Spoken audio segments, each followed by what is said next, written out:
मग कोणी केली असेल तो चोरी? ही चोरी करणारा कोण आहे? एका गवळणीने सांगितलं, बघा दुसरा जर चोर असता तर त्यानं काय केलं असतं, आधी स्वतः खाल्लं असतं आणि उरलेलं बांधून नेलं असतं. त्यानं बांधून नेलं का काय? नाही म्हणले, बांधून काय नेलं नाही. मग ही अशी चोरी त्याच्याशिवाय दुसरी कोणाला जमणार नाही. असं मग तो कोण? म्हणजे नंदाच्या कार्ट्याशिवाय अशी चोरी कोणाला जमणार नाही. पाहती गवळणी तवती पालते दुधाने, म्हणती नंदाची पोरे, हा जी चोरी केली खरे. त्यानंच ही चोरी केली, त्याच्याशिवाय अशी चोरी कोणाला जमणार नाही. तया विन नाशी नव्हे दुसरी या आईशी. आणि सगळ्या गोकुळामध्ये कालवा झाला आणि सगळ्या गवळणी यशोदा मैयेच्या दारामध्ये गोळा झाल्या आणि यशोदा मैयेला सांगतात, ए यशोदे, अगं तुझं कार्ट भलतच खोडकर निघालं बघ. हे काय करतं? रात्री रात्री आला चक्रपाणी, रात्री घरी येतो आणि रात्री आमच्या घरी चोरी करतो. आता रात्री चोर रात्री चोरी करतो का दिवसा चोरी करतो? दिवसा चोरी करतो, बरोबर आहे? नाही, चोर रात्री चोरी करतो. मग देवाने दिवसा काही चोऱ्या करायला चालू केला. दिवसा चोरीवर भागेना. दिवसाच्या खोड्या वेगळ्या, दिवसाच्या चोऱ्या वेगळ्या आणि रात्रीच्या चोऱ्या वेगळ्या. देव काय करायचे? दिवसा पण खोड्या करायचे.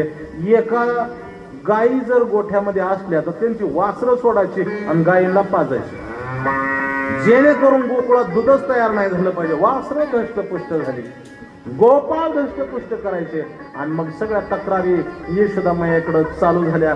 यशोदामय्याकडे तक्रारी चालू झाल्या आणि यशोदामय्याकडे जशा तक्रारी चालू झाल्या ना, तसं यशोदामय्याकडे जेव्हा तक्रारी चालू झाल्या तेव्हा यशोदामय्या सांगते, हे कृष्णा, अरे बाळ सगुण गुणाचं तान बाळ दिसतंय गोजिरवाना, सगुण गुणाचं तान बाळ दिसतंय गोजिरवाना. सांगता गौराणी गे गोकुळच्या नारी, काय सांगता गौराणी गे गोकुळच्या नारी, काय सांगता गौराणी गे गोकुळच्या नारी, काय सांगता गौराणी गे गोकुळच्या नारी. 7 वर्षाचं माझं बाळ अंगणी खेळ फिरे, 7 वर्षाचं माझे बाळ अंगणी खेळ फिरे. लटकत घेता आळ गे गोकुळच्या नारी, लटकत घेता आळ गे गोकुळच्या नारी, लटकत घेता आळ गे गोकुळच्या नारी, लटकत घेता आळ गे गोकुळच्या नारी. बाळ सगुण गुळाचं तान, हे बाळ अत्यंत सुंदर बाळ दिसतंय गोजिरवान म्हणले, बरं का? दिसतंय म्हणले, दिसायला गोजिरवान आहे म्हणले. ते आमचे श्री गुरु सद्गुरु आदरणीय श्री सद्गुरु आमचे महाराज हे सांगत असताना एक श्लोक गातात, बरं का? तव सोनोर मोहर नयन कुरुते, तव सोनोर मोहर नयन कुरुते, तव सोनोर मोहर कैसे, तव सोनोर मोहर कैसे. आकृत क्यों आयोजित मूर्ते, आकृत तोरणित मूर्ते, आकृत क्यों आयोजित मूर्ते, आकृत क्यों आयोजित कैसे. तव सोनोर मोहर या कुरुते, तव सोनोर मोहर या कुरुते, तव सोनोर या कुरुते, तव सोनोर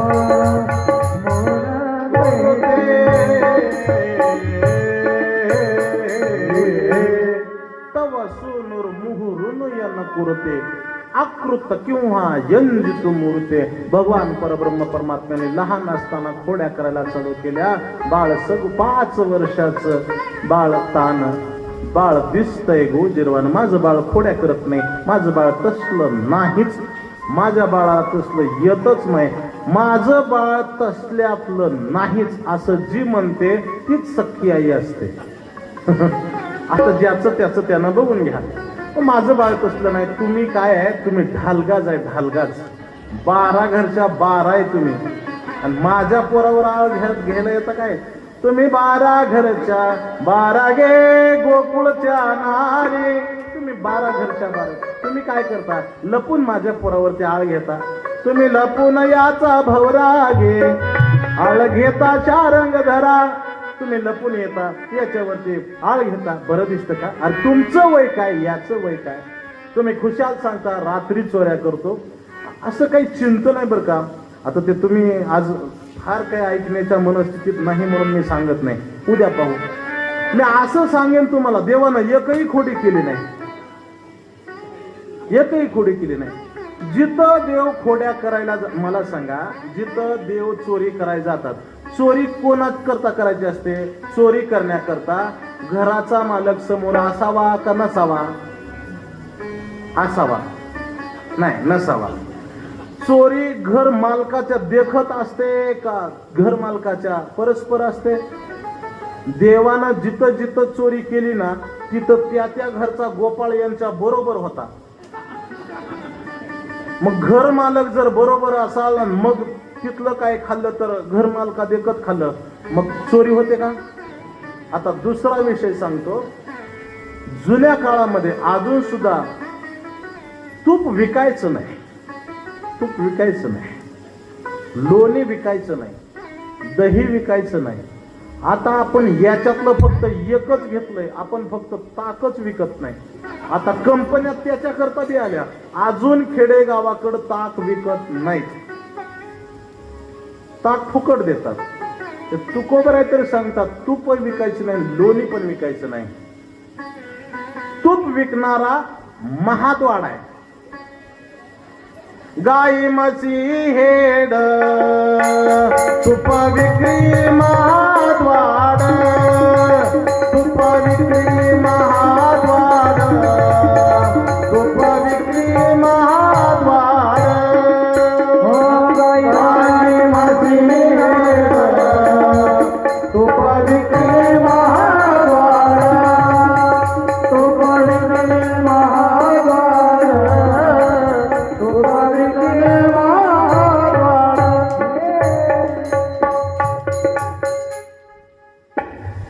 गाई म्हशी हेड तूप विक्री महाद्वाड. तूप विक्री महाद्वाड आहे. कसं किलो विकता सांगा बरं एकदा? 700, 1000, 700, 700. आता 700 न विकायचं आणि 2.25 लाखानं घ्यायचं. आणि जर 2.25 लाखानं घेतलं आणि जर कुणी विचारलं नाही कधी घेतलं आणि केवढ्याला घेतलंय, भरपूर अवघड. काय ते आता इथं कथेत आणि कीर्तनात सांगायसारखंच नाही. 2-3 तोळ्याचं केलंय आणि कुणीच विचारलं नाही, तर जाता जाता कुत्र्याच्या शेपटीवर पाय देणार आणि कुत्र ओरडणार क्या क्या. त्याला सांगतात गप मूड द्या, कालच आणलंय, 2.25 लाखानं आणलंय, 2 तोळ आहे. असला प्रकार. तूप विकायचं नाही इथं आहे आपण, तूप विकायचं नाही. शास्त्रानं तूप विकायला परवानगी दिलेली नाही. आता तुम्ही काय करता तुमचं तुम्हाला माहिती. तूप विकणं बरं नाही म्हणून देवानं तुपाची नासाडी. आणि मग सगळ्या गवळणीच्या लक्षात आलं, म्हणले आज काय तुमचं देवा वेगळंच चाललंय. काय नाही म्हणले असंच असतं आजच्या दिवशी. देवाने गवळणीने सांगितलं, देवा काय म्हणले खोड्या करायला जातात. दुसरा एक विषय, चोरी दिवसा असते का रात्री असते? रात्री असते, बरोबर. देवानं ज्या चोऱ्या केल्या त्या कधी केल्या? रात्री केल्या. आणि गवळणी सांगायला, यशोदे अगं तुझं कार्ट रात्री आमच्या घरी येतं. आणि यशोदा महिना सांगितलं कधी ग आलं? देवाने सांगितलं, आई खरं सांग मी रात्री वॉशरूमला तरी टॉयलेटला तरी उठतो का? यशोदा म्हणले नाही अजिबात नाही, माझ्यापाशी झोपतो. आणि आई जर कदाचित मला लघवीला लागलं तर तुला घेतल्याशिवाय मी जातो का? एवढा एवढा लहान देव यशोदा महिला घेतल्याशिवाय लघवीला सुद्धा जात नाही. आणि तो देव खुशाल तुम्ही गवळणी सांगता रात्री माझ्या घरी येतो, लघवीला सुद्धा बाहेर उठत नाही हा. आणि तुम्ही खुशाल सांगता आमच्या घरी येतो म्हणून रातचा काही सांगता तुम्ही, कसं तुमचं तुम्हाला पडतं, काय बंदोबस्त करायचा तुमची तुम्ही करा. यशोदेने सांगितलं, गवळणी सांगितलं काही काळजी करू नका, आमचा बंदोबस्त कसा करायचा आम्हाला माहित आहे. सगळ्या गवळणी एकत्र बसल्या आणि गवळणीने सांगितलं काय करायचं, आपण सगळ्यांनी रात्रभर जागण्यापेक्षा फेरावारानं जागायचं. म्हणजे ठीक आहे. मग त्याच्यामध्ये आपण एकटं जागायचं आणि आपण आपल्या घरी जागण्यापेक्षा हे काय करायचं, तूप दही दूध लोणे सगळं एकाच घरात आणायचं. म्हणजे ठीक आहे, ठरलं. सगळ्यांनी एकत्र ते केलं आणि मग देवाने तरी पण चोरी करायची ठरवली. आणि देवाने सांगितलं, पोरांनो चला म्हणले, आज आपण काय करायचं, बँक लुटायची. सामुदायिक ठिकाणी जायचं, सगळं एका ठिकाणी. आणि मग तुम्हाला माहित आहे सगळेजण गेले आणि देवाने सांगितलं, पोरांनो डोळे झाका. आता पोरं मोठी हुशार. पहिलं पोरग त्याच्यामध्ये पेंद्या, सुदामा, वडज्या, वाकड्या, बोबड्या, मधुमंगल, श्रीश्यामा, तनसुका, मनसुका सगळ्या पोराने सांगितलं. काय म्हणले देवा, रोजच तुमचं ऐकायचं. पेंद्यानं सांगितलं, पोरांनो डोळं झाकू नका, हा काय करतो बघायचं. मग गोपाळाने सांगितलं, देवा पेंद्या तुला कसं करायचं तसं कर गड्या, आम्हाला तरी याच्या मागं जावं लागतंय. म्हणजे हा सरपंच आहे आणि याचं नाही ऐकलं तर हे परत शिटच येऊ देत नाही, काही पण. मग सांगितलं ठीक आहे. डोळे झाकले, सगळे आतमध्ये गेले. परत सगळी खोडी करून चोऱ्या करून झाल्या, सगळं पालतं केलं, वाटोळं केलं, नासाधूस केले. आणि जेव्हा सांगितलं, ए पोरांनो डोळे झाका. पेंद्या म्हणला, दरवेळेस तुझं काय ऐकायचं रे म्हणले. पेंद्यानं डोळे झाकले, पण आचे झाकले. हे बोटीच्या पट्टीमधून सगळं दिसत होतं. आणि पेंद्या जसं देवाने अशी युक्ती केली, देवाने योग मायेनं घराच्या बाहेर सगळ्या गोपाळांना काढलं, पण पेंद्यानं अर्धे डोळे झाकले होते. पेंद्याला अर्धाच बाहेर काढला. पेंद्या अर्धा आत आणि अर्धा बाहेर.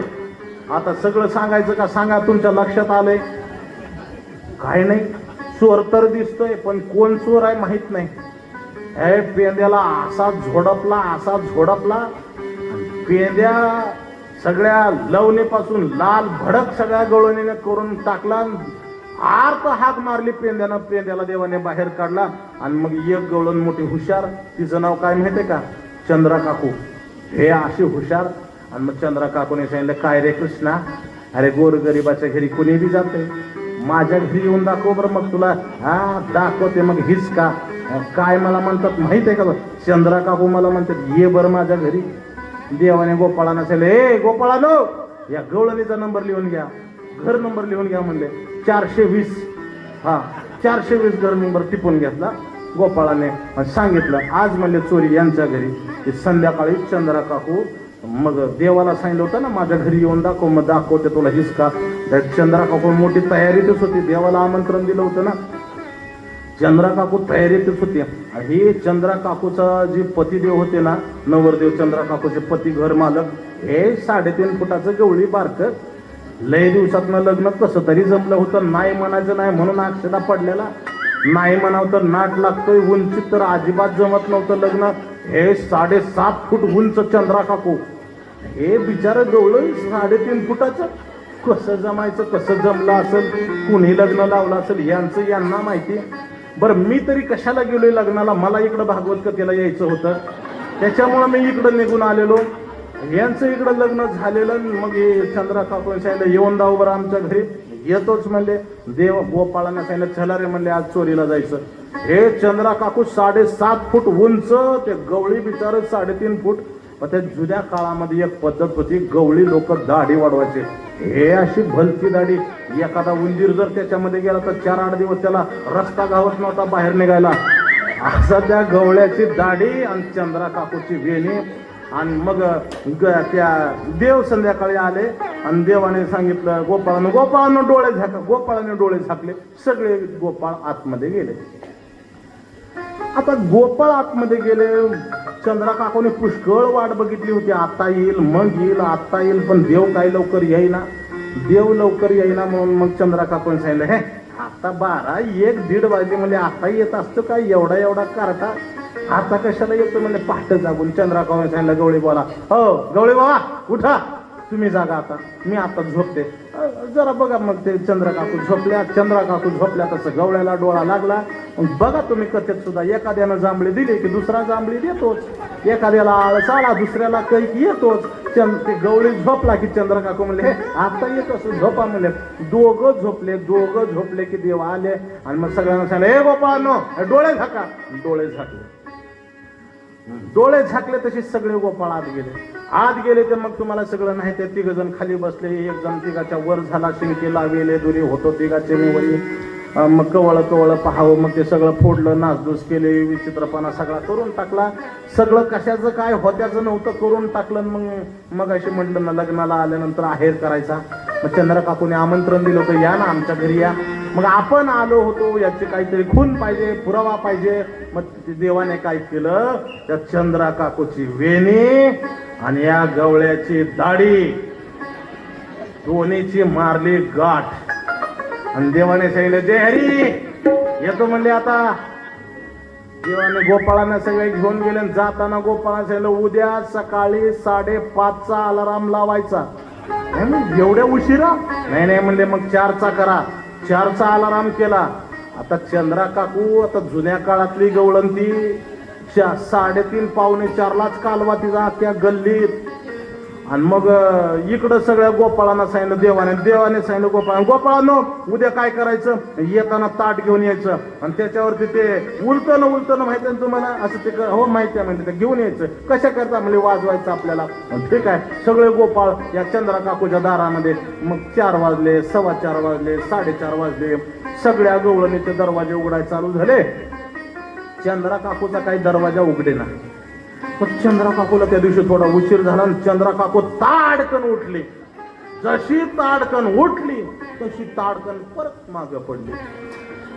आणि मग चंद्रा काकूने बोलायला चालू केलं काय हो तुम्हाला कळतं का, हा काय चेष्टा करायचं वय आहे, हा खुशाल चेष्टा करता, कशाला म्हणले वेणी ओढली. तर गवळी म्हणायला लागला इतके दिवस काही बोलत नाही म्हणून खुशाल तू किती त्याचा गैरफायदा किती घेणार. काही बोलत नाही म्हणजे तू काही पण बोलणार काय. अगं तूच माझ्यापेक्षा जास्त चेष्टा करते, कशाला माझी दाढी ओढली सांग. मी कशाला दाढी तुमची ओढली. दोघांनी म्हणले हे चेष्टा करायचं सोडून द्या म्हणले, वेळ झालाय 9:15 वाजल्या. सोडून नाही म्हणले चेष्टा करायचं. मग परत चंद्रा काकू ताडकन उठली. जशी ताडकन उठली तशी ताडकन. आणि मग चंद्रा काकू काय हो तुम्हाला कळत नाही का सांगितलेलं, कशाला म्हणले वेणी ओढताय. दोघाची जुंपले. तूच म्हणले चेष्टा करते आणि म्हणले बघितलं दोघांनी बारकाव्यानं उठून काहीतरी झालंय म्हणले, काहीतरी झालंय. दोघांनी उठून बघितलं तर मग गवळ त्या चंद्रा काकूची वेणी आणि या गवळ्याची दाढी दोघाची गाठ मारलेली. आणि मग गवळी बोलतो चंद्रा काकू अगे काय दाढी वेणी कुठं गाठ मारतात का, काही चेष्टा करण्याची काही पद्धत असते. म्हणले असं करा मी कशाला बांधली गाठ, सोडून टाका म्हणले. सर म्हणले माग ते गवळी गाठ सोडाय गेला. आता गवळ्याला गाठ सुटती वय, ब्रह्मदेवाच्या बापानं बांधलेली गाठ याला सुटायची काय. गाठ सुटायला गेले, गाठ सुटेना. मग चंद्र काकू म्हणले काय हो 5, 5:15 वाजत आले, सोडून ते काय करू गाठ सुटत नाही. हा ना इकडं कापून टाकू, जावा म्हणले विळी घेऊन या. आता एकट्याला विळी आणा येते होय. दोघं उठले, दोघं विळी आणाय गेले आणि चंद्रा काकूने सांगितलं माझी वेणी कापायची नाही. गवळी म्हणला दाढी पहिल्यापासून मी वाढवली, दाढी कापायची नाही. मग होता करता व्यवहार बांधावर आला. कुठं कापायची गाठ, बरोबर मधी गाठीवर कापायचं ठरलं. गाठ कापाय गेले, गाठ कापाय ना, गाठ सोडाय गेले, गाठ सुटे ना. हे म्हणले आण काडी पेटी म्हणले, आण जाळूनच टाकू. गाठ जाळाय गेले, गाठ ते आत्म्याचं वर्णन केलं ना भगवद्गीतेमध्ये. नैनम छिंदन्ति शस्त्राणे नैनम दहती पावकः नैनम क्लेदयन्त्यापो न शोषयति मारुता. गाठ जळेना, गाठ सुटेना, गाठ सोडवणारा कुणी भेटेना. मग लक्षात आलं म्हणले आता याच्यातून मोकळं व्हायचं असेल तर त्याच्याकडे जावं लागेल. आपण त्याला काल पुकारलं होतं, आपल्याला त्याच्याकडे गेल्याशिवाय गत्यंतर नाही. म्हणून करता दरवाजा उघडला आणि जसा दरवाजा उघडला तशी मंगल वाद्य वाजायला लागली. धत्तडांग धत्तडांग धत्तडांग धत्तडांग. असं वाजायला लागलं, असं वाजायला लागलं. हे हु हु हु हु म्हणता सगळ्या गोकुळात बातमी पसरली. सगळी पोरं पुढं एकाच्या पुढं एक, एकाच्या पुढं एक म्हणले वरात आली, वरात म्हणले असली कसली वरात म्हणले बघा आता ते गवळी 3.5 फुटाचं, चंद्रा काकू 7.5 फुटाची. आता वरातीत पुढं कोणी चालायचं माग कोणी चालायचं सांगा बरं. नवरदेवाने माग, वरातीत कसं असतं नवरदेवाने पुढं. आता ही वरात अशी होती, ह्यात चंद्रा काकू उंच होती आणि गवळी होता बुटक. चंद्रा काकू पुढं आणि हे गवळी होतं माग. चंद्रा काकू उंचच्या उंच आणि हे गवळी हे असं असं त्याची दाढी लोण कळत त्या चंद्रा काकूच्या माग हे गवळी लोण कळत चाललं. हे सगळ्या गोकुळामध्ये बातमी पसरली. सगळी यशोदामयेच्या दारामध्ये सगळी पोरं वाजवत गाजत मिरवणूक यांची. आणि तिथं आल्याबरोबर चंद्रा काकूने हात जोडले, कृष्णा सोडव बाबा याच्यातून, तुझ्याशिवाय मला सोडवणारा कोणी नाही. देवानं फक्त कृपापूर्ण नजरेनं पाहिलं तर देवानं कृपेनं पाहिल्याबरोबर ती गाठ सुटली. हरी कृपे त्याचा नाश झाला. एका जनार्दनी भोग प्रारब्धाचा केवढाही भोग असला तरी देवाच्या कृपेनं तो भोग संपतो. अशा देवाने कितीतरी खोड्या करायला चालू केल्या. एके दिवशी देवाला असं वाटलं की सगळ्या तक्रारी यायला लागल्या. मग देवाने सांगितलं पोरांनो आता या गोकुळात राहायचं नाही रे, आता आपण गोकुळातून बाहेर जायचं. चला म्हणले, चला कुठं जायचं म्हणले, शाळेत जायचं, शाळेत. मग पूर्वीच्या काळातली शाळा कोणती? मग गोपाळांना सांगितलं, गोपाळांनो तुम्ही काय करा, अरे तुम्ही गाया घेऊन सारे गोपाळ, अरे तुम्ही गाया घेऊन सारे गोपाळ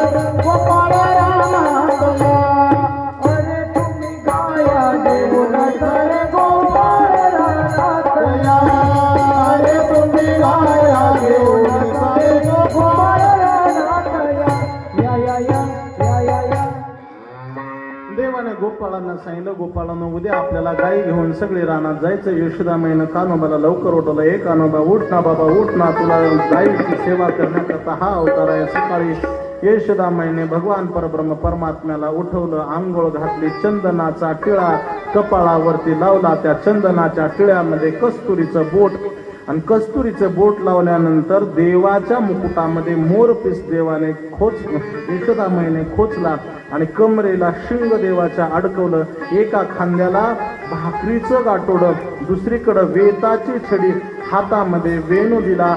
एका शिंक्यामध्ये लोण्याचं मडकं आणि दुसऱ्या शिंक्यामध्ये भाकरीचं गाठोडं असं देऊन देवाच्या दोन्ही खांद्यावरती एकीकडं शिंक्यावर दोन्हीकडं 2 शिंगे, एकाकडं लोणी एकीकडं भाकरी असं करून कान्होबाला सुंदर अशा प्रकारचा सजवला. आणि यशोदामाईनं आपल्या डाव्या पायाची माती काढली आणि कान्होबाच्या कपाळाला नजर लावू नये म्हणून लावली. आणि असा कान्होबा सजून धजून आज गोकुळामध्ये अशा प्रकारे गोकुळातून गायीचं रक्षण करण्याकरता निघाला. आणि जसा भगवान परब्रह्म परमात्मा गायीचं रक्षण करण्याकरता त्या ठिकाणी गेले असताना मग पुष्कळ देवाने लक्षात आलं आता काय केलं पाहिजे. म्हणजे आपण खेळ खेळले पाहिजे. हमामा पोरा हमामा, हमामा पोरा हमामा, हमामा पोरा हमामा, हमामा पोरा हमामा, ये घुमरी वाले घमामा, घुमरी वाले घमामा, ये घुमरी वाले घमामा, घुमरी वाले घमामा, हमामा पोरा हमामा, हमामा पोरा हमामा, हमामा पोरा हमामा, हमामा पोरा हमामा, हमामा पोरा हमामा, हमामा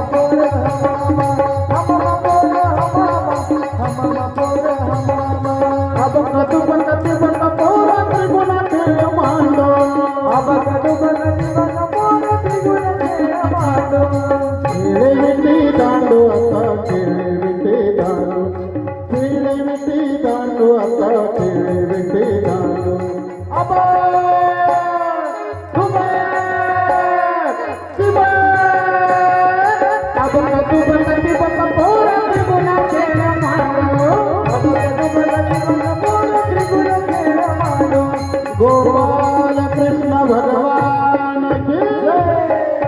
असे सगळे देवाचे खेळ चालू झाले. खेळ चालू झाल्यानंतर पोराने सांगितलं, देवा किती खेळ खेळायचे, किती खेळ खेळायचे. देवाने खेळ खेळायला चालू केले. देवाने खेळ कसे चालू केले माहितीये का? श्रीमद भागवतामध्ये या खेळाचं वर्णन आहे. देवाने घरातून सगळ्यांनी भाकरीचं गठोडं आणि शिंक्याचं गठोडं आणलेलं आहे. आणि गोपाळांनी देवाने काय करायचं, एकाचं शिंक चोरायचं आणि दुसऱ्या जागेला अडकवायचं. अशी शिंक्याची चोराचोरी चालू केली. मग बलदादा म्हणजे बलराम दादा आणि भगवान परब्रह्म परमात्मा यांनी काय करायचं, दोन गट पाडायचे आणि गोपाळ वाटून घ्यायचे. श्री श्यामा देवाच्या बाजूला, तनसुका बलराम दादाच्या बाजूला, वडजा देवाच्या बाजूला, बोबड्या बलराम दादाच्या बाजूला, तनसुका देवाच्या बाजूला, मनसुका बलराम दादाच्या बाजूला. असे सगळे गोपाळ वाटून घ्यायला चालू झाले. मग पेंड्या नेमका देवाच्या वाटणीला यायचा आणि पेंड्या देवाच्या पक्षातून कायम खेळायचा. मग गोपाळ वाटून घेतल्यानंतर देवानं काय करायच्या, कुस्त्या लावायच्या. कुस्त्या बलराम दादाचा पहिलवान आणि कृष्ण कन्हैयाचा पहिलवान गडी वाटून घेतले, कुस्त्या खेळायच्या. आणि त्या कुस्त्या खेळत असताना जर बलराम दादाच्या पहिलवानाचा पराभव झाला, देव बलराम दादाला चिडवायचे, दादा काय तुमचा पहिलवान आहे बघा, हे आमच्या पहिलवानाने तुमचा पहिलवान पाडला. असं सगळं कुस्त्या चालायच्या, खो खो चालायचं, हमामा चालायचं. आणि गोपाळ काय करायचे, देवाची खूप सेवा करायचे, खूप सेवा करायचे. हे गोपाळ काय करायचे, देवाला पल्लव तल्प करायचे. पल्लव तल्प म्हणजे काय, झाडाची कोमल कोमल अशा प्रकारची पानं आणायची आणि त्या ठिकाणी देवाला अशा प्रकारचे करपल्लव अशा प्रकारचे करायच्या. असे खूप अशा प्रकारचे खेळ. मग त्याच्यामध्ये शिवना पावणे बरं अशा प्रकारचे खेळ चालू झाले. देवाने खेळ कसे चालू केले बघा. एखादा बेडूक बघायचा आणि देवाने त्या बेडकाच्या समोर देवाने बेडूक उड्या खेळायच्या. आणि देवाने बेडकाच्या समोर बेडूक उड्या खेळल्याना बेडूक लाजायचा. वा देवा वा, काय बेडूक उड्या खेळावं देवा, काय सुंदर बेडूक उड्या खेळा. देवाने एखाद्या मोराला इकडे बोलवायचं, इकडे इकडे इकडे, त्या मोराला जवळ बोलवायचा आणि मोराच्या समोर देवाने सुंदर अशा प्रकारचं मयूर नृत्य करायचं. आणि मोराने लाजायचं आणि देवाला बोलायचं, देवा कधी हो मला तुमच्यासारखं नृत्य करायला येईल, कधी तुमच्यासारखं नृत्य करायला येईल. एखादं माकड जवळ आलं की देवाने त्याला खुणवून सांगायचं, हे झाड तुझं. आणि दुसऱ्या झाडाजवळ देवाने जायचं आणि सांगायचं, हे झाड माझं. त्या माकडाला खुणवून सांगायचं, ह्या झाडाच्या वरती शेंड्याला चढायचं आणि शेंड्यावरून खाली यायचं.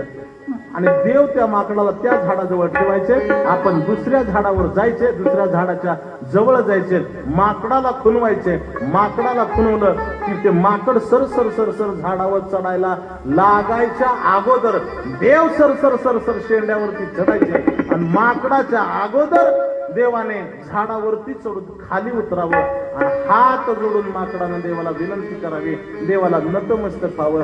देवाला सांगायचं, देवा तुमच्यासारखं झाडावरती चढणं आम्हाला कधी यावं, देवा तुमच्यासारखं झाडावरती चढणं कधी यावं. यमुनेच्या पाण्यामध्ये एखादा बगळा शिकार करण्याकरता जावा आणि यमुनेच्या पाण्यामधला मासा खाण्याकरता बगळ्याने ध्यान धारणा करावी. बक ध्यान धरी मत्स्या जैसे तुकोबाराय सांगतात. बगळ्याने एक पाय वरती करावा आणि मासा खाण्याकरता शिकारी करता चोच उघडावी. देवाने त्या बगळ्याजवळ जावं, एक पाय वरती करावा. जो मासा बगळ्यानं हिरलाय तोच मासा देवानं हिरायचा. बगळ्यानं चोचीमध्ये असा मासा हेरला, मासा चोचीमध्ये आला की देवानं चोचीत बोट घालायचं, मासा बाजूला करायचा आणि बगळा लागायचा. वा देवा वा, काय शिकारीमध्ये तुम्ही तत्पर अशा प्रकारचे असे पुष्कळ अशा प्रकारचे खेळ चालू झाले. असे खेळ सगळे आपल्याला माहीत आहेत. आणि अशा खेळाचं वर्णन खरं म्हणजे आपली वेळ संपलेली आहे. आपल्याला ओंकारनाथ महाराजांचं काहीसं चरित्र पाहायचंय. एकदा आपण मोठ्या प्रेमाने ओंकारनाथ महाराज ज्या देवाचं स्मरण करायचे. ओंकारनाथ महाराजांचा देव कोणता? ओंकारनाथ महाराजांचा देव आहे भगवान श्रीकृष्ण कन्हैया. ओंकारनाथ महाराजांचा देव आहे. आता जिथं कारल्याला ओंकारनाथ महाराजांची समाधी आहे. ते मूळ श्रीकृष्ण कन्हैयाचं तिथं सुंदर अशा प्रकारचं मंदिर आहे. आणि ओंकारनाथ महाराज अखंड त्या देवाचं स्मरण करायचे. आपणही त्या देवाचं स्मरण करायचंय. गोविंदा गोपाला मुरली मनोहर नंदलाला. गोविंदा गोपाला मुरली मनोहर नंदलाला. गोविंदा गोपाला मुरली मनोहर नंदलाला. गोविंदा गोपाला मुरली मनोहर नंदलाला. गोविंदा गोपाला मुरली मनोहर नंदलाला. गोविंदा गोपाला मुरली मनोहर नंदलाला. गोविंदा गोपाला गोविंदा गोपाला गोविंदा बोलो गोपाला. गोविंदा बोलो गोपाला. मुरली मनोहर नंदलाला. मुरली मनोहर नंदलाला. मुरली मनोहर नंदलाला. बोला बोला सगळे बोला. नंदलाला. गोविंदा गोपाला मुरली मनोहर नंदलाला. गोविंदा गोपाला मुरली मनोहर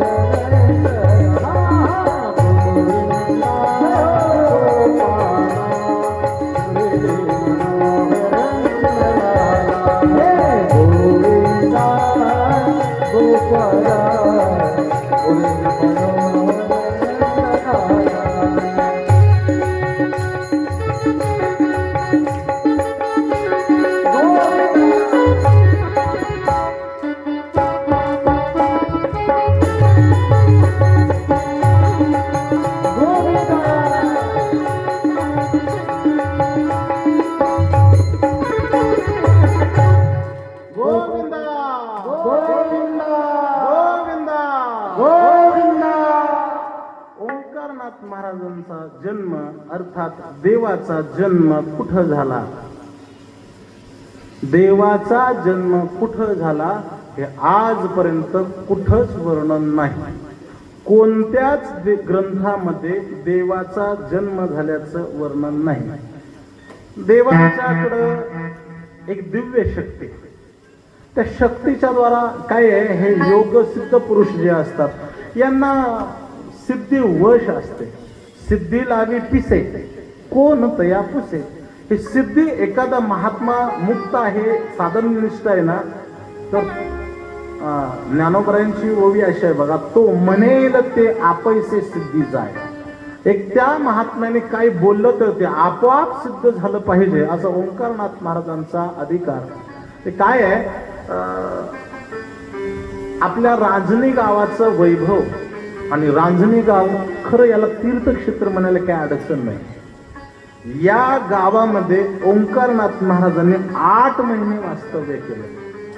11 महिने वास्तव्य केलं या गावामध्ये. देवाने 11 महिने वास्तव्य केलं. ज्या लिंबाच्या झाडाचा पार आपण इथं पाहतो, देव या ठिकाणी बसायचे.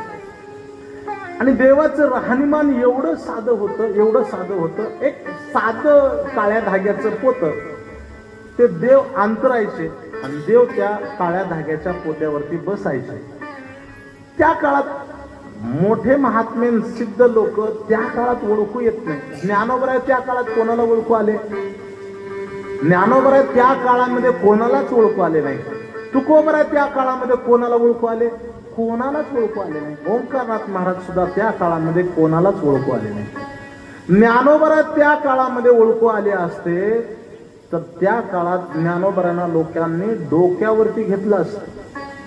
ज्ञानोबरांचं घरामध्ये जर वाकून पाहिलं तर ज्ञानोबरांच्या घरात भोपळ्याची संपत्ती होती. परळ आणि भोपळा याच्या पलीकडं ज्ञानोबरांच्या घरामध्ये काहीच नव्हतं. परळ भोपळ्याची घरा माझी संपत्ती, परळ भोपळ्याची घरा माझी संपत्ती, परळ भोपळ्याची घरा माझी संपत्ती, परळ भोपळ्याची घरा माझी संपत्ती.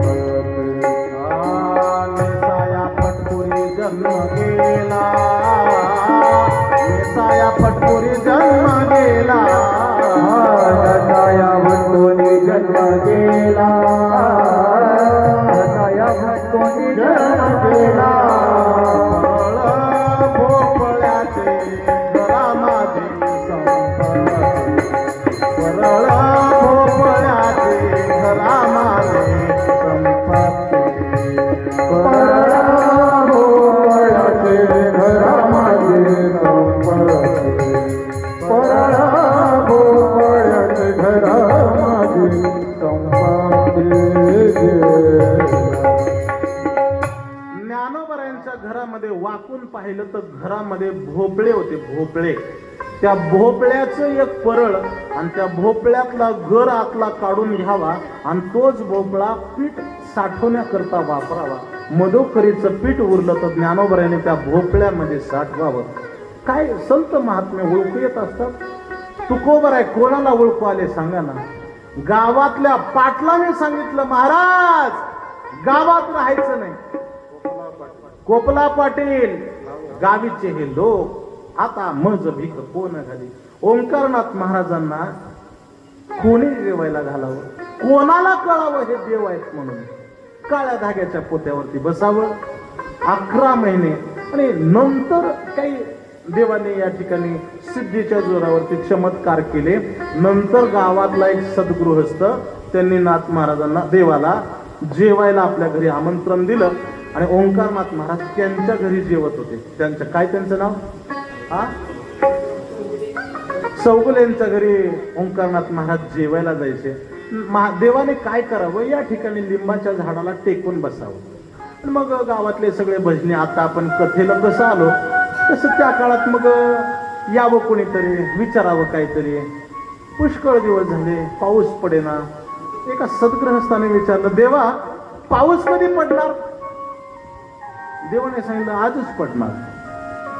पाऊस आज पडणार, पण आम्ही तुम्हाला पाऊस दिल्यानंतर पावसाच्या मोबदल्यात तुम्ही आम्हाला काय देणार? यांनी सांगितलं, आम्ही फाटकी माणसं, आम्ही तुम्हाला काय देणार? आम्ही फार फार तर तुम्हाला चहा देऊ. देव म्हणले, चहा तर चहा, त्याच्यावरती सुद्धा मला चालेल. मग त्या भजनी मंडळाने काय केलं, एक चूल अशा प्रकारची मांडली आणि त्याच्यावरती चहाचं पातेलं. आता किती लोक येत असतील तेव्हा? 5-6 माणसं फार फार तर. मग त्या भजनी मंडळाने तेवढा चहा अशा प्रकारचा ठेवला आणि इकडं सांगितलं देवाने, भजन चालू करा. जसं जसं भजन रंगाला येईल, आकाशात कुठं वीज नाही, कुठं आबाळाचा तपास नाही. जसं भजन रंगाला लागलं, जसं भजन रंगाला लागलं, हे धो धो धो धो धो धो पाऊस चालू झाला. आणि देवाने सांगितलं, पाऊस पाहिजे ना, या ठिकाणी एवढा पाऊस देवाने आपल्या सामर्थ्यानं पाडल्या. ओढ्या, नाले, नदी, तलाव सगळे एक करून टाकले.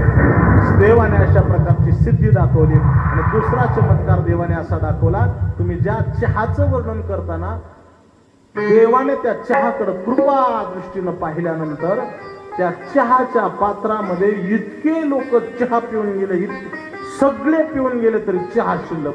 कुणी यावं आणि चहा प्यावा, चहा शिल्लकच. आमचे आदरणीय वंदनीय ज्यांनी या कथेचं आयोजन करण्याकरता फार मोठा पुढाकार घेतला असे आमचे ताटे सर. या सरांची या देवस्थानावरती फार निष्ठा आणि निष्ठेनं ते कार्य करतात. मी अगदी या ठिकाणी येतोय त्याला 16 वर्ष झाली. 16-17 वर्षापूर्वी मी इथं कीर्तन केलं. ताटे सरांचे पुष्कळ देवावरती श्रद्धा. त्यांच्या मनामध्ये आलं की आपण या सर्व लोकांना काशीला न्यावं, तीर्थयात्रा घडवावी. तेव्हा ताटे सरांनी त्या काळामध्ये मागच्या 10 वर्षापूर्वी पुष्कळ तीर्थयात्रा, अगदी ना नफा ना तोटा, झाला तर तोटा आपलाच व्हावा, आपलेच पैसे गेले तरी चालतील, पण लोकांना काशी विश्वेश्वराचं दर्शन करून आणावं, असे ओंकारनाथ महाराजांची सेवा. आणि जात असताना याच ठिकाणून तीर्थयात्रा चालू आणि याच ठिकाणी तीर्थयात्रेचा शेवट करावा. एकदा प्रकार असा झाला की सरांनी तीर्थयात्रेकरता काही गाड्या त्या काळामध्ये ट्रॅव्हल्स वगैरे घेऊन गेले आणि एक गाडी जंगलामध्ये बंद पडली. जंगलामध्ये बंद पडली, काय घोटाळा झाला काही समजला नाही. पण यांच्याकडं अन्नधान्याची जी गाडी होती ती पुढे निघून गेली. यांच्या गाडीत फक्त गॅस आणि एक पातेलं शिल्लक होतं. त्याने ते गॅस खाली काढला, ते पातेलं खाली काढलं, तर त्या पातेल्यात काहीतरी टाकण्याकरता शिजवून खायचं काय, नुसतं पाणी उकळून पिता येत नाही. तर गॅस खाली काढला, पातेलं ठेवलं, पाणी तापायला ठेवलं आणि सांगितलं, सर्वांच्या लक्षात आलं आपल्याकडं संकल्प सोडण्याकरता तांदूळ आहे. आता संकल्प सोडण्याकरता किती तांदूळ असतो सांगा बरं? एवढासा थोडा 5-25 तांदूळ असावे, तितके प्रत्येकाकडे होते ते तांदूळ. सगळे एकत्र केले आणि त्या उकळत्या पाण्यामध्ये ते तांदूळ टाकले. तांदूळ टाकले आणि काही काळानंतर ते पातेलं उघडून पाहिलं, एवढे मूठभर तांदूळ टाकले, त्याचा भला मोठा भात तयार झाला. गाडीतल्या सगळ्या लोकांनी तर भात खाल्ला, पण येणाऱ्या जाणाऱ्या पुन्हा ज्या काही गाडी होत्या त्या थांबून त्या ठिकाणी त्यांनी त्या भाताचं सेवन केलं. ज्ञानोबराय सांगतात, जो देवावर निष्ठेनं सेवा करतो, पंढरीनाथाची निष्ठेनं सेवा करतो ना, तर जो निष्ठेनं सेवा करतो त्याच्या सेवेची, त्याला भूक लागली तर त्याच्या भुकेचं निवारण करण्याची जबाबदारी पांडुरंगावरती आहे. आदनी घातली हरळ होती अमृताचे तांदूळ, तो राखे भुकेची वेळ श्री जगन्नाथ. त्या जगन्नाथाला भुकेची काळजी देवाने चमत्कार करून दाखवला आणि त्या ठिकाणी पुष्कळ अशा प्रकारचा भात सगळे खूप लिहिल्या देवाच्या. काय लिहिल्या सांगावे आपण, काय वेळेच्या अभावी आपल्याला सगळं वर्णन होणार. ओंकारनाथ महाराज या पुढे इथून एक रस्ता जातो बघा, तो डायरेक्ट त्या नदीच्या पात्रामध्ये. देवाने त्या ठिकाणी पोतं टाकून बसावं आणि रेड्याच्या वरती पखाल वाहणारा एक तो रेडा पखाल व्हायचा. पूर्वीच्या काळात पखालीनं पाणी, आणि तो रेडा जेव्हा पखाल वाहण्याकरता त्या चढावरून येत असायचा ना, देवाने कृपापूर्ण दृष्टीने त्या पखालीकडे पाहिलं, रेड्याकडे पाहिलं, तर त्या रेड्याला पखालीचं ओझच लागत नव्हतं. जेव्हा जेव्हा देव त्या ठिकाणी बसायचे, रेडा सहज पखाल ओढून जायचा आणि देव नसले की रेडा अगदी कुत कसा तरी पखाल उडायचा. आणि तो जो कोळी होता ना, त्या कोळ्यानं देवाचं साष्टांग अशा प्रकारचं दंडवत घालून दर्शन घेतलं आणि देवाला सांगितलं, देवा जोपर्यंत मी माझ्या रेड्यानं पखाल वाहतोय ना, तोपर्यंत तुम्ही याचं रक्षण करावं. अशा पुष्कळशा अशा प्रकारचे देवाने चमत्कार केले.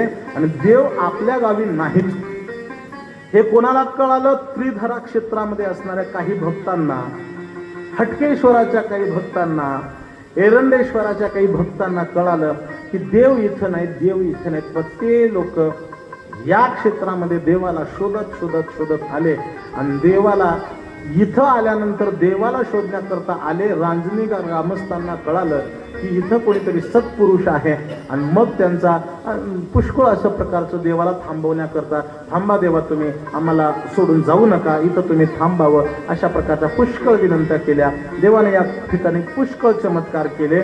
आपण काही त्या महात्म्यांच्या ज्या सिद्धाई असतात ना, त्या सिद्धाई त्यांना वश होतात. देवाने पुष्कळ अशा प्रकारची सेवा करावी. कृष्ण कन्हैयाचं अखंड देवाने नामस्मरण करावं. देवाचे खूप नाव आहेत, त्याच्यामध्ये गोविंदा नाव देवाला अत्यंत प्रिय.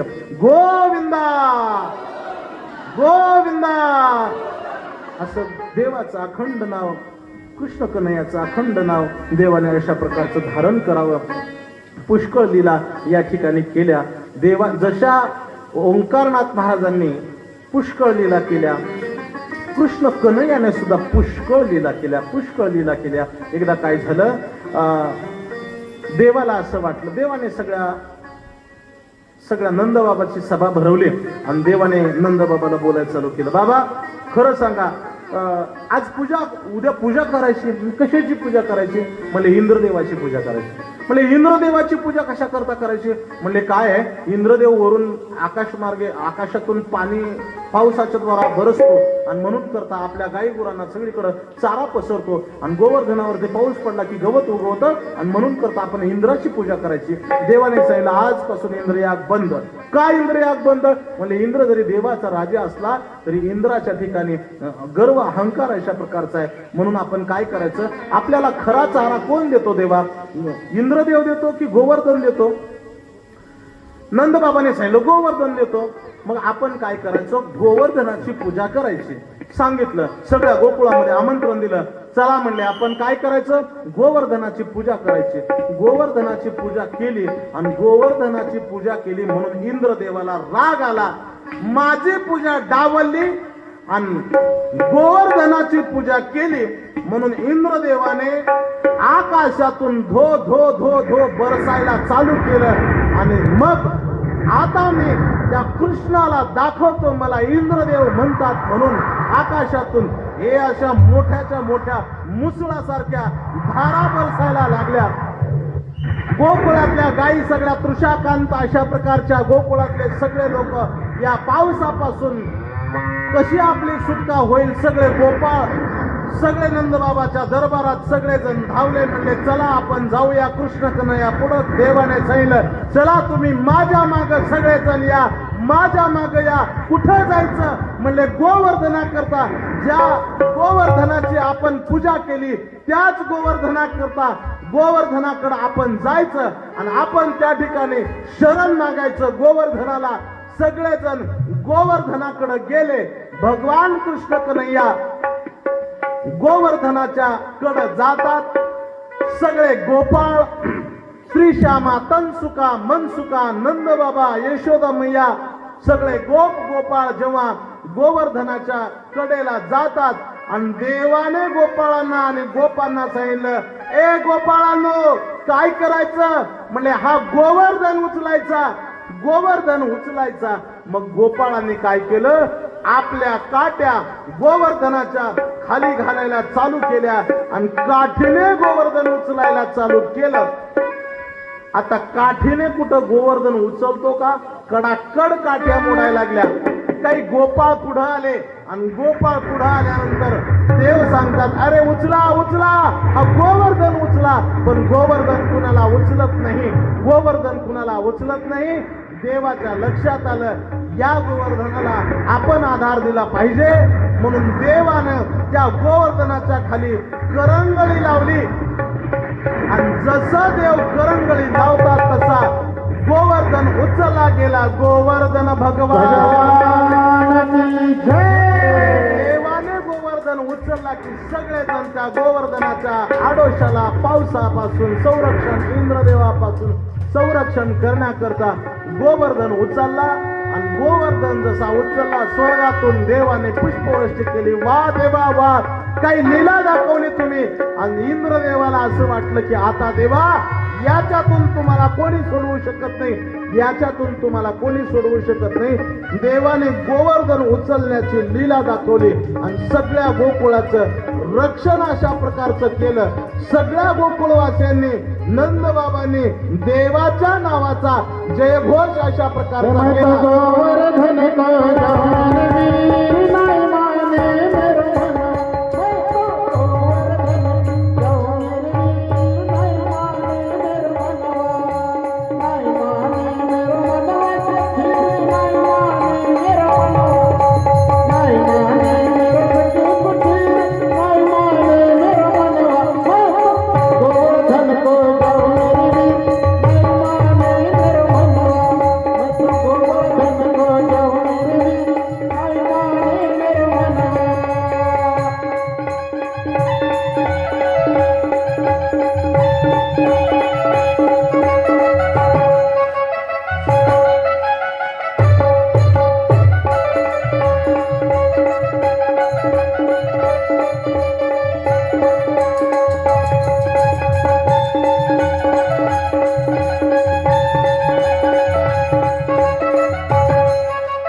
गोपाल कृष्ण भगवान की देवाने गोवर्धन पर्वत उचलला आणि इंद्रदेवाच्या पर्जन्यवृष्टीपासून सर्वांचं संरक्षण अशा प्रकारचं केलं आणि सर्वांना राखल्यानंतर मग सर्वजण देवाच्या बद्दलची कृतज्ञतेची भावना अंतःकरणामध्ये धारण करून हे देव आपल्याला सर्व गोष्टीपासून आपलं रक्षण अशा प्रकारचं करतात.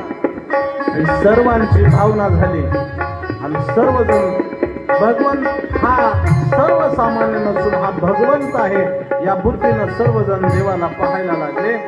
आपली वेळ झाल्यामुळं आपण या ठिकाणी थांबतो आहोत. आज आपली वेळ झाली. आमच्यावरती नितांत प्रेम करणारे आमचे भांडगावचे बबन महाराज या ठिकाणी आज कथेकरता उपस्थित राहिले आहेत. खरं म्हणजे त्यांचं सुद्धा विशेष अशा प्रकारचं आभार आहे, कौतुक आहे. आमच्यावरती अखंड प्रेम करणारे आमचे राम महाराज शेरकर तेही आज कथेकरता मुद्दामून उपस्थित राहिले. त्यांचंही खूप खूप अशा प्रकारचं आभार. आम्हाला आशीर्वाद देण्याकरता इंदापूरहून आमचे पवार आबा आज या ठिकाणी उपस्थित झाले. त्यांचंही खूप खूप अशा प्रकारचं आभार. आपली वेळ संपली त्याच्यामुळं आज आपण या ठिकाणी थांबतो आहोत. उद्याची कथा बरोबर 6:45 वाजता मार्गस्थ होणार आहे. उद्याला भगवान परब्रह्म परमात्म्याचं श्रीकृष्ण कन्हैयाचं लग्न आहे, विवाह सोहळा आहे. आणि विवाह करता आपल्याला माहित आहे देवाकडं जाताना मोकळ्या हाताने जायचं नसतं. उद्या येताना लग्ना करता प्रत्येकाने आहेर घेऊन यायचा आहे आणि आहेर पुकारला जाणार नाही. आहेर ग्रंथावरती समर्पण करायचं आहे. देवाच्या लग्नाचा हा आहेर आहे. उद्या देवाचं लग्न आहे आणि लग्ना करता बरोबर 6:45 वाजता उपस्थित राहायचं आहे. उद्या 6:45 वाजता कथेला प्रारंभ होणार आहे. आजचे आरतीचे यजमान कोण आहेत त्यांनी लवकर पुढे या, वेळ घालवू नका. 9:45 वाजलेले आहेत. ज्ञानदेव तुकाराम, ज्ञानदेव